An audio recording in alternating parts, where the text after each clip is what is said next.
இந்த கதையில ஹீரோ ஒரு பல் டாக்டரா இருக்கான். இவன் ரொம்பவே இன்ட்ரோவர்ட்டா இருக்கிறதுனால எந்த பொண்ணுங்களும் இவங்ககிட்ட பேசவும் மாட்டேங்குது, கல்யாணமும் நடக்காம இருக்கு. ஒரு நாள் ஒரு ஃபங்க்ஷன்ல ஒரு பொண்ணை பார்க்கறான். அந்த பொண்ணுகிட்ட உட்காந்து பேசிக்கிட்டு இருக்க சமயத்துல அந்த பொண்ணோட புருஷன் வந்து இழுத்துட்டு போயிடுறான். இந்த பொண்ணு ஹீரோ கிட்ட ஒரு நாள் ட்ரீட்மெண்ட்டுக்கு வரா. ஹீரோவோட அம்மா அவங்க அம்மாவோட ஃபேன்னு சொல்லி இவங்க ரெண்டு பேரும் ஃப்ரெண்ட் ஆகுறாங்க. ஹீரோவும் இந்த பொண்ணோட அட்ரஸ் எடுத்துக்கிட்டு இந்த பொண்ணு வீட்டுக்கு ஃபாலோ பண்ணி யாருக்கும் தெரியாம பார்க்கறான். இந்த பொண்ணு வந்து அவங்க புருஷன் கிட்ட அடி வாங்குறத வெளில நின்று பார்த்துக்கிட்டு இருக்கான். இவங்க அம்மாவும் சின்ன வயசுல அவங்க அப்பா கிட்ட இப்படிதான் அடி வாங்கியிருப்பாரு. இதனால இவனுக்கு ரொம்ப கோவம் வருது. ஒரு நாள் அந்த பொண்ணுக்கு போனை போட்டு உங்ககிட்ட தனியா பேசணும், பார்க்கு வாங்கினோன்னா அந்த பொண்ணு கிளம்பி வரா. அந்த பொண்ணோட முகம் ஃபுல்லா காயமா இருக்கு புருஷன் அடிச்சதுல.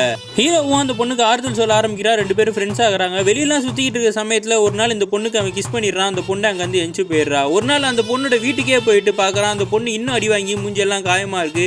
நீ வேணா நான் கல்யாணம் பண்ணிக்கிறான்னு கேட்கும் போது அந்த பொண்ணு சொல்றா, எனக்கு மட்டும் கல்யாணம் ஆகாம இருந்தா நான் உன்னையே கல்யாணம் பண்ணிருப்பேன்னு. இந்த பொண்ணு சொன்னது ஹீரோட மைண்ட்லயே ஓடிக்கிட்டு இருக்கு. இந்த புருஷனை கொண்டுலாமான்னு சொல்லி ஒரு நாள் அந்த பொண்ணு கிட்ட கேட்கும் போது, அப்படி எதுவும் முட்டாள்தனமான வேலை பண்ணிடாத, பிரச்சனை ஆயிரும் போது இவன் கேட்க மாட்டேங்கிறான். அந்த புருஷனை ஃபாலோ பண்ணிட்டே இருந்து ஒரு நாள் கார்ல போய் அவன் ஜாகிங் போயிட்டு இருக்கும் போது அடிச்சு தூக்கிடுறான். சரி நம்ம ரூட் கிளியர் ஆயிடுச்சு, நம்ம ஆளை போய் பிக்கப் பண்ணிடலான்னு அவன் அப்பார்ட்மெண்ட்டை போய் கதை தட்டி பார்க்கறான். அந்த பொண்ணு இப்ப சம மாடர்னா இருக்கா. கூட ஒரு பாய் ஃப்ரெண்ட் இருந்தா அந்த பொண்ணை கிஸ் பண்றான். அப்பதான் இவனுக்கு தெரிய வருது இந்த பொண்ணு இவனை யூஸ் பண்ணி பாய் ஃப்ரெண்டு கூட சேர்றதுக்கு தான் பிளான் போட்டிருக்கா.